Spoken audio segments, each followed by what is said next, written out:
Il s'est déroulé à Abidjan du 2 au 4 novembre 2022, le premier colloque international des biosciences et développement en Afrique.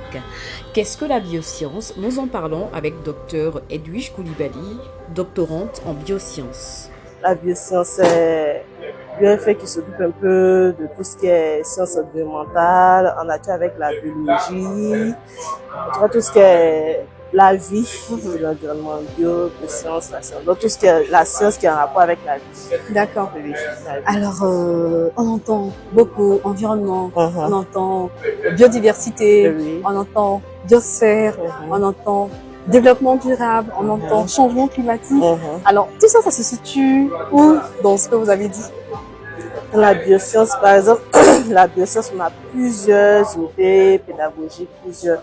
Donc, par exemple, au niveau de, je prends par exemple, changement climatique, vous avez plus ou moins un laboratoire qui s'occupe de ça, plus ou moins. Par exemple, le laboratoire des sciences des aliments, si je ne me trompe pas. En fait, il y a une spécialité là-dessus. Donc, c'est un gros bloc où on a plusieurs spécialités. D'accord. Voilà. Donc, je vais prendre la biodiversité, je vais vous dire un laboratoire de biologie végétale. Là, s'occuper un peu de tout ce qui est développement, ou bien un laboratoire de physiologie végétale, tout ce qui est agriculture, développement des plantes, tout. Donc, avec eux, si vous voulez la biodiversité végétale, vous allez voir l'impact des changements climatiques sur la biodiversité, sur les plantes, le développement des plantes, la rentabilité. Donc, c'est vaste. La recherche, l'innovation, la vulgarisation des résultats auprès des communautés et du public, l'investissement privé sont autant de sujets qui ont animé ce colloque. Le professeur Wadja Mathieu Ignankou revient sur quelques points. Nous avons des chercheurs, des enseignants-chercheurs en sciences biologiques qui font des recherches, publient, mais leurs résultats sont dans les tiroirs.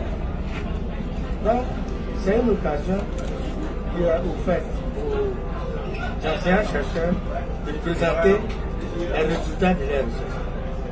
Donc, en principe, c'est un événement qui est très intéressant, aussi bien pour la Côte d'Ivoire que pour tous les industriels. Malheureusement, je n'ai pas vu beaucoup d'industriels. J'ai vu Pamsi, d'autres Africa Rice. Parce qu'à travers les résultats, on peut améliorer la culture.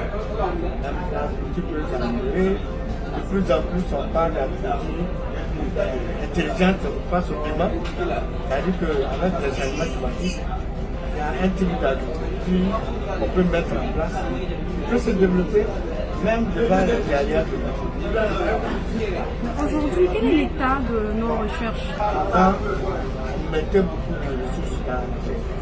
Mais un pays sans recherche, on ne peut pas parler de développement sans pas de recherche. Et la Côte d'Ivoire, en matière de recherche, surtout de recherche agronomique, on était en avant de tous les pays africains, on a créé la soderie, ceci, etc. C'était pour utiliser les résultats de la recherche. Pour évoluer à l'agriculture, la Côte d'Ivoire a été première dans beaucoup de cultures parce que la recherche soutenait ces résultats. Je me rappelle que dans un laboratoire, on avait trouvé un procédé qui permettait de couper la banane, le régime de banane, sans couper le bananier. Or, avant, on faisait tomber le bananier, on prévient le régime, puis on attendait que le régime pousse. Mais ce laboratoire avait mis au point un processus qui permettait de couper le régime sans toucher au bananier. C'est avec un seul pied de bananier pour produire plusieurs fois. D'abord, ce colloque, ça nous permet de savoir qui fait quoi, à quel niveau, quel domaine, tout. Donc, du coup, quand on a ça, ce domaine, il y a telle chose qui est prouvée, qu'est-ce que moi je peux faire? Par exemple, biopesticide, je peux mais qu'est-ce que moi je peux produire, mais est-ce que je peux promouvoir, vulgariser ce biopesticide-là? Donc, en fonction des différents résultats, sur le terrain, j'ai telle chose sur le terrain, je peux promouvoir, dire à mes parents, bien sensibiliser même la population. Faites ceci, faites cela, utilisez ça. Donc, c'est un peu ça. En fonction des résultats obtenus, comment vulgariser ça auprès de nos populations. C'est vraiment ces populations vulnérables, sensibles. D'accord. Est-ce que vous avez déjà commencé, même dans votre environnement, à vulgariser déjà l'utilisation de pesticides bio dans l'agriculture? Est-ce que vous êtes écouté aussi? Parce qu'il y a aussi des habitudes qui sont... Oui, effectivement. Bon, au niveau des bio, j'ai commencé. D'abord, moi, j'ai mené une enquête. J'ai vu déjà l'utilisation des pesticides à Abidjan. D'accord. J'ai vu et j'ai mené l'enquête. J'ai vu vraiment l'utilisation. C'était un film de l'utilisation. J'ai commencé déjà à sensibiliser nos paysans, nos parents, comment utiliser. Maintenant, leur dire, on peut utiliser certains pesticides, biopesticides. Mais pour le moment, c'est pas vraiment sur le marché. Mais déjà sensibiliser, leur dire comment utiliser. Donc, c'est un peu ça.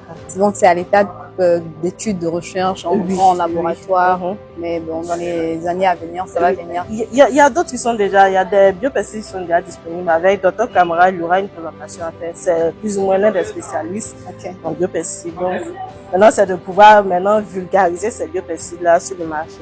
D'accord. Merci beaucoup.